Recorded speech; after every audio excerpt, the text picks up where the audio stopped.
Kung bago ka lang sa channel na to at isa kang true-blooded Aldab Nation na nagmamahal po kila Maine Mendoza at Alden Richards, tama po ang channel na pinuntahan mo, kaya consider na kitang bagong subscriber.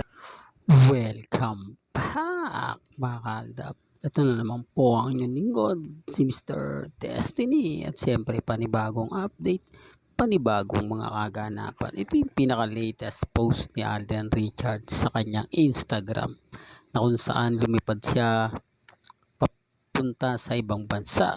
Marami tuloy nagtatanong mga kaaldab, saan ba lugar yan Mr. Destiny? Anong bansa ba ang pinuntahan ni Alden Richards? Sa ngayon di pa natin alam kung saan nga po siya pupunta. Wala po kasing update, basta pinost lang tapos pinakita yung mga bagahe na kung saan nga po mga kaaldab. Talaga naman pong mapapaisip po kayo. Ito na nga po ba yung pinag-uusapan na sinasabi nila magbabakasyon si Mengay?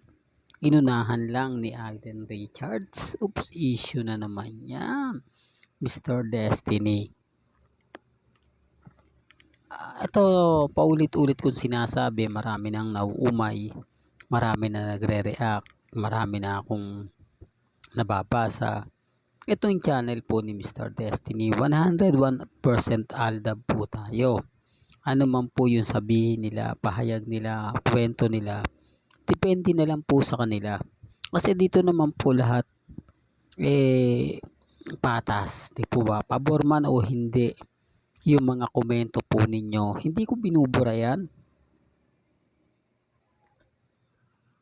Kasi may kanya-kanya tayong opinion may kanya-kanya tayong pananaw, may kanya-kanya tayong paniniwala. Depende na lang po yan kung ano yung paniniwalaan ninyo at kung ano yung sa palagay nyong tama na pinaniniwalaan ninyo. Kasi ako, hindi po tayo mahatak lang ng views, hindi tayo mahatak ng bagong subscriber. Kasi lahat naman po walang magsasubscribe sa atin. Itong since 2022.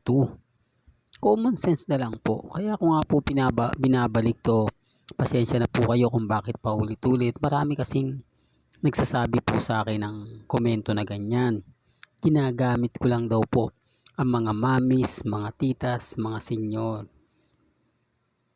Yun po yung pambasag nila sa akin.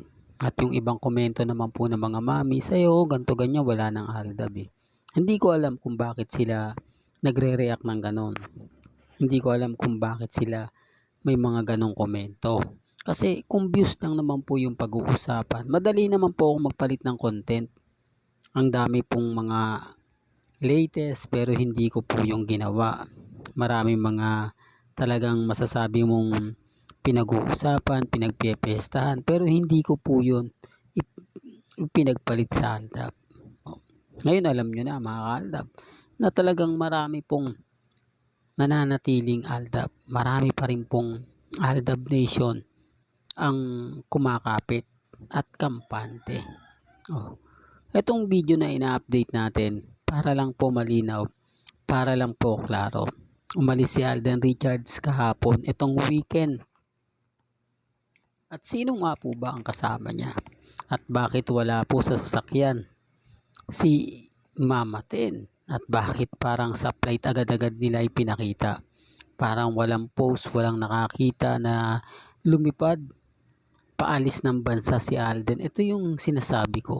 Ba't ganon, no, mga kaaldab? Sa sobrang kasikatan mo, nakakaligtas ka sa mga mata.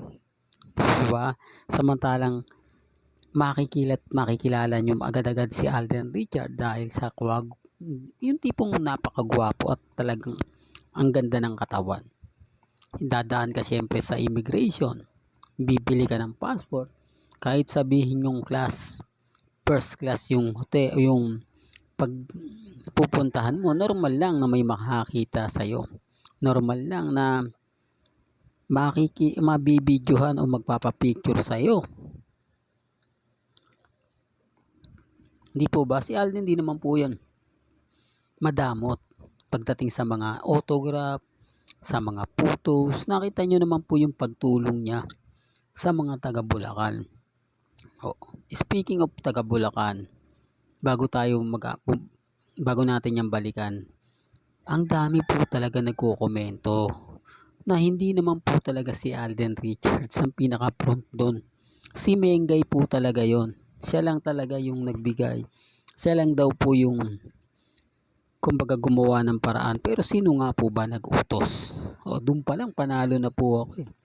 Doon pa lang mga kaaltab, masasabi niya, tama naman si Mr. Destiny. Kasi kung wala rin naman basbas ni Mengay, pupunta kaya yan? Napakalayo nga naman po ng Laguna. Kung ikukumpara po ninyo sa Bulacan, samantalang pwede na po sa Cainta, pwede naman po sa Cavite, na kung saan malapit lang. Ang balita ko nga po doon, binaha din po yun. Pero hindi na ako mamimilit kasi sabi ko nga, mas mauuna pa po yung Maynila kesa po sa Bulacan. Pero bakit nga po ba sa Bulacan? Doon pa lang po mapapaisip na kayo. Common sense na lang po sa mga hindi nakakagets, nakakaintindi. Real talk mga kaaltab. Bahala na po kayo mag-isip. Well, balikan natin tong video na to. Hindi po ba kamakailan sinabi na po ni Mengay na magbabakasyon siya? May pupuntahan siya na talaga naman po. Siguro, mga kaaltab, ito na yon. Diba? Ito na yung pinupunto natin. Ito na yung sinasabi natin. Kaya magantay-antay na lang kayo ng malaking pasabog. Malay natin, di po ba? Bukas sa makalawa, mag-iba na po yung kwento. Mag-iba na yung magaganap at mangyayari. Alam nyo naman po kasi mga kaaltab, tayo sanay na tayo ng binibigla. Sanay na tayo sa mga bagay-bagay na ganyan. Nagugulatin ka na lang. Hindi, sinasabi ko to mga kaaltab para lang po malinaw. Para lang klaro. Kasi baka biglang gulat na lang po tayo. Himatay na lang po tayo sa saya. Sa tuwa.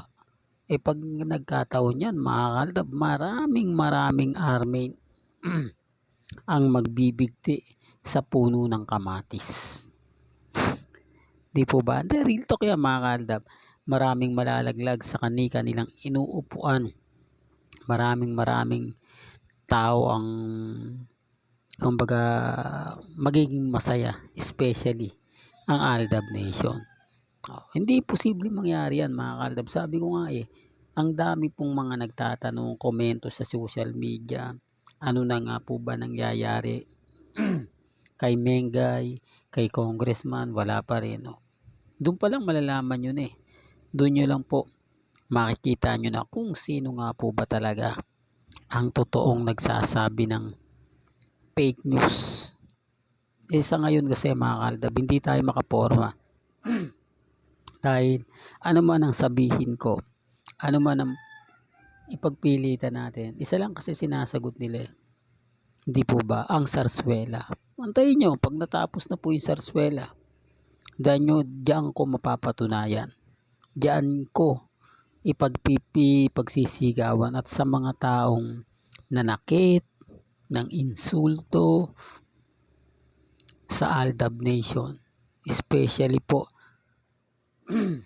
yung mga mamis, mga titas, mga senyor na talagang inalipusta ng comment, binasag ng comment. Kaya sa mga mamis dyan, pinapayuhan ko po kayo, wag na po kayo magko-komento about sa mga post ng mga army, kasi dito na lang kayo mag-post sa akin, kasi hindi ko to di-delete Di katulad doon, di-delete tapos kapag may post na isa, pagmumurahin hanggang sa puntahan yung account mo.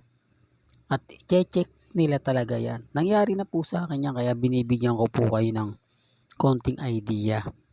Talagang sisilipin nila. Real talk yan mga kaaldab. Kaya sabi ko sa inyo, dito sa channel ni Mr. Destiny, marami po kayong makikita at mapapanood at siyempre maiintindihan. Hanggang dito na lang po ang ating latest updates. Kaya kung gusto nyo pa po ng pinaka-latest at sariwang update, abay tumutok lang po kayo dito po sa channel ni Mr. Destiny para updated kayo sa mga bago at sa mga latest na i-upload po natin maya maya lang. Hanggang sa muli, salamat po sa panonood at pakikinig.